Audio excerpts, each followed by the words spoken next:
a multi-hyphenate woman and let's remain moderately scheduled and well rested. I have only, in the past probably 5 years been really good at balancing it. I know it's always like work-life balance. I've gone through ebbs and flows. So sometimes I had multiple clients, I would say 5 to 10. And I was doing that while having a full-time job, but I wasn't a mom yet. So I'm just gonna say that. And that really just was because of ruthless organization. And I like to keep, again, moderately scheduled, busy, just like to keep my hands in something creative. And I really do enjoy just helping people like become visible. Like I said, I discovered that very early on in my career and just in my life. So it's really fun for me. So it doesn't always feel like work. However, when I became a mom, I really had to reassess priorities and time. Your time is unpredictable when you become a parent. So I really had to reassess like how much time do I actually have available to do things.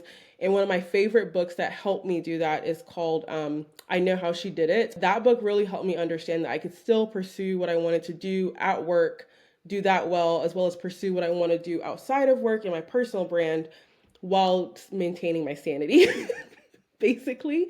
And so I, for lack of a better term, use time audits a lot. My oldest daughter, because now I have two kids, went back to school. So every time there's a shift in my kid schedule or my family life, I do a time audit to reassess what I actually have available at that time and what I need to prioritize. So now I might, instead of 5 to 10 people, I might only want to do 5 people, but I would actually like spread that out over a year versus trying to do it all at once and like not spending time with my kids or going to the zoo or, different things. And then I also make sure that I am time blocking. So I commit to my day job when I'm doing my day job, but I also take walks. I make space in my calendar so I can think, breathe, be creative. And I'm a big proponent of therapy. Like therapy helps me really stay objective and stay on point and process things in a safe space. I actually have to like talk to my oldest about being bored a lot. And a lot, I think for me, like again, I don't believe everyone needs to be a parent if that's not their choice. I would say for me, that was a huge catalyst of helping me be more like in balance with what I want, in alignment with what I want for my life. I was definitely a hustler. I was definitely following the other, I call them the tech bro modes, calendaring where you like everything is optimized, but that doesn't work. My life ended up in a position where like I had to be more flexible and I had to stop looking at what did I accomplish today and checking off lists, which again, internally I would love, but some days my kid needs me more than the others. Sometimes I'm running after a toddler and I'm not going to get work done. So even when I'm working with clients, I like to work with people who can understand I need that flexibility.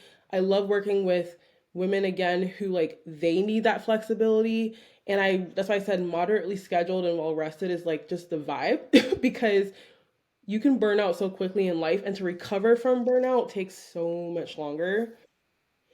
So it's just looking at what can I do and I'm sticking with it. And there will be a time when, for me in particular, my kids will be older and I'll have way more time. Maybe I'll scale to a million, to like way more clients. Maybe I won't be working. I don't know. But like right now in my life, like that doesn't fit in today. And I'm okay with it. And I've just learned to be okay with it and to be an advocate for that with other people.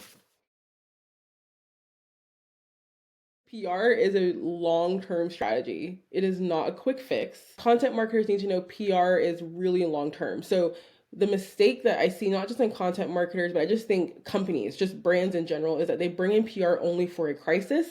And that is only one, or like really the latter function of PR. The first and primary function of PR is to help position you and get you the right messaging in front of the target audience. So if you only bring them in a crisis, they can fix so much. I mean, we're great.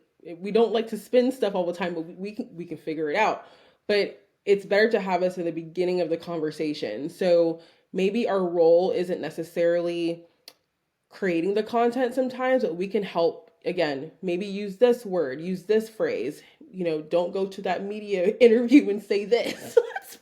Let's prep. Or here are good opportunities to, share your brand. Like it's not always with tier one media, as we say, New York Times or like, you know, APR, NPR, etc. Like maybe you can go on a podcast, also use your social media. Like we can be consultants and really strategic partners there. And I think a lot of times people like miss out on that, whether it's external communications or internal communications.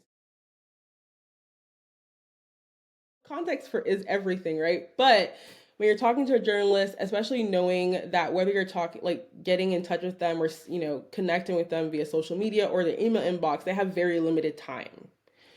So if someone has very limited time, you got to get straight to the point. You need to be brief, but give them the information they need to make a decision. And the decision you want the journalist to make is this necessary, or is this good, or does it align with my beat, and is the story I want to tell? If you go on X, well, formerly known as Twitter, or just any journalist newsletter or just conversation, the biggest thing they say is just at least please, address me by the right name. That's a big thing. So I would say please don't skip that. And if you make a mistake, don't freak out, but just, that should be a goal. Also make sure you've read their stories at least from the last month or so to understand what they are focusing on. And then when you read their stories, you actually get a lot of nuggets on how to write the pitch for them. So maybe you can call out like, "Hey, I just read your recent story, and here's an update on this trend in the industry, etc." Which gets straight to the point. They're like, "Oh yeah, I do write about that," and then you can provide your objective data that helps support the story. And then from there, just after that, just think of it as having a conversation.